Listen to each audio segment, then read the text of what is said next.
Thomas V, I'm the one that filed for my divorce. I had so much guilt about it, but then I realized I wasn't the one who ended the marriage.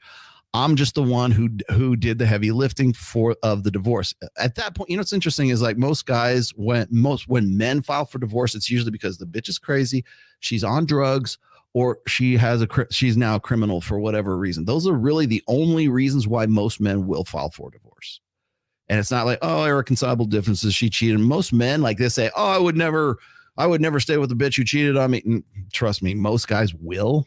They'll forgive that shit because they know that the prospects of getting out into the sexual marketplace and getting back on the horse again for guys who've been married for quite some time is a very difficult process. And they're more than willing to try to repair things.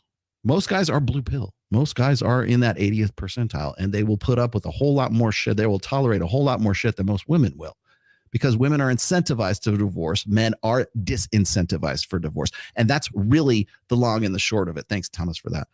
And that's really what gets lost in all of this fucking sauce here, right? Oh, well, you got to look at the reasons why women have to file. It's not their fault. It's men's fault. But the thing is you have to look at the incentives. Men are disincentivized when it comes to divorce. Women are incentivized for divorce. Cash and prizes. That's why. Oh, well, what's the reasons for divorce? Like, why would people have asked this a million times on God knows how many different red pill podcasts, right? What can a man get inside marriage that he can't get outside of marriage? And every tradcon on planet fucking Earth has got some ready. And well, what about kids? Right? Well, the Lord said, okay, well, fine. Beyond your spiritual convictions, what? Like what practical, efficient thing? Like, I love this one. You'll never hear anybody say this, but I'm going to use this as often as possible because James Sexton came up with this one. What problems does marriage solve? And you can say that for men and women. Of course, 90% of the time we're talking to guys. So, but like what problems does marriage solve? And people say, well, okay, child, it's better to have a 2-parent family. That's great. But the incentives and the way we do marriage right now, you will not have A, authority over those children, and B, you will have the responsibility and the liability, the accountability for those kids, but they will never be, quote unquote, your kids. Because that's not the way modern feminist, gynocentric society looks at men when it comes to divorce. When it comes to your child, unless that woman, like I said, is a drug addict, she's a criminal, or she is clinically insane, odds are she's going to get custody of those children. And all that bullshit about, well, it's better for the kids. You can have kids inside of marriage and it's good for a 2-parent family. Yes, you are correct about that, but they are children that will never be yours. They will never be yours. Not in any meaningful sense. They'll say, well, I love when people go, well, you're stuck for 18 years. No, motherfucker, you are stuck for a lifetime. My daughter is 25 years old. I didn't just go, guess I'm not paying anymore. See ya. Bye. No, I'd still take care. If my daughter needs help, hell, if her dog needs help, I'll go help her dog out because I'm just a cool motherfucker. But trust me, you're invested in your kids for a lifetime, not for 18 years. Oh, whew. She turned 18. Her 18th birthday's today. I'm out. See ya. Bye. Headed off to Aruba now to go bang random chicks. Nobody does that. No one.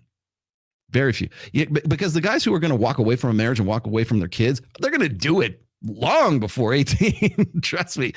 If they're sociopathic and psychopathic, whatever, psychotic enough to entertain that as an idea, they would like most guys, it's much more efficient for them to just simply pay for child support. Because that's where we're at. I'll quote. You want to talk about the kids thing again? I'll quote Dalrock. Dalrock, Dalrock.wordpress.com. Go look them up. Dalrock, when I was writing, I've quoted this. If you've read my 4th book, Religion, you'll find this quote in there. You'll find me referring to this. Is that we're somewhere around the sexual revolution, right? Between 1965 and 1975, we shifted over from a marriage-based way of raising children to a child support-based way of raising kids. And I don't mean that in the terms of all these guys just left and bailed out. No, you got to remember from 1965 right up through probably 1980, 85, somewhere in there, if you look and I've got the data points right here. I'll see if I can pull it up. If you look at the correlation between the rise in the use of hormonal birth control and the rise in divorces, and remember, women have always been the ones to initiate more divorce. All of that coincides with the rise in the use of hormonal birth control.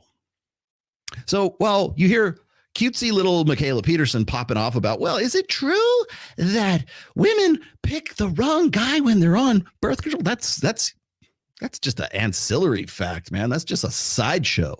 The real show is that because of hormonal birth control as far back as like 1965 to 1970 in there, if you look and you track the use of the popularity, the use of hormonal birth control, and you superimpose that on the spike, the massive spike in divorces from 1965 to really where we are now, it's uncanny how close that is. That's the real story. Not, oh, it fucked with my hormones or made me fat and bitchy. No, I picked the wrong guy because I was on fucking birth control. No, that's not the story. The story is women got on birth control and they're like, I'm done with this motherfucker. I'm out. And I need no fault divorce and I need child support and I need all that stuff. All that flew right out the fucking window, dude. All that shit about, oh, till death do us part and everything. I don't need you. Those women that you saw in that video that Amala wanted to talk shit about, those are the great grandchildren of Gloria Steinem, Betty Friedan. Those are the result. Those girls are the product of 60 plus years of militant feminism and the rise of gynocentrism. I hate using feminism. I'm not even gonna. I'm writing an essay on Substack. Please subscribe. It's right there. That's the third link down. It's still above the fold. You don't even have to click more. It's right there. See that right there? Substack. Subscribe to my Substack. I'm going to go full paid pretty soon. So make sure you do that. Now I have an upcoming article that I'm writing about the difference, or like why we need to give up on this stupid bullshit about feminism, because feminism is just a bugbear. It's just a catch. It's like saying somebody's red pill, right? Well, feminists did this. Well, that's another reason, by the way, I put feminist in the title of this video, because you put feminist in a title, boom, number skyrocket. Boom. What am I at? I'm like 1,300 viewers right now, probably because of feminist heated debate. Rolo made this girl cry. And probably this guy right here. You can't. Yeah, I'm gonna till the end of the fucking show. I'm gonna be showing this dude off. Too good. Okay, but yeah, I mean, as far as feminism goes, gynocentrism is a much more accurate term right now. But feminist invokes like these like preconceptions of like Lena Dunham, right, or the blue-haired fuchsia-colored, fuchsia-colored hair girl at the coffee shop. God bless you. I love you guys. I love you guys. Thank you for making good coffee. You do make good coffee. I'll give you that. I love you.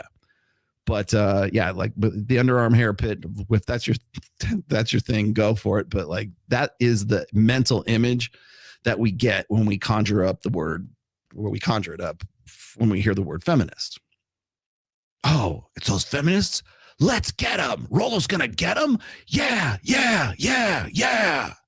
Which is exactly what you sons of bitches wanted me to do with every girl that was on Access Vegas on Thursday.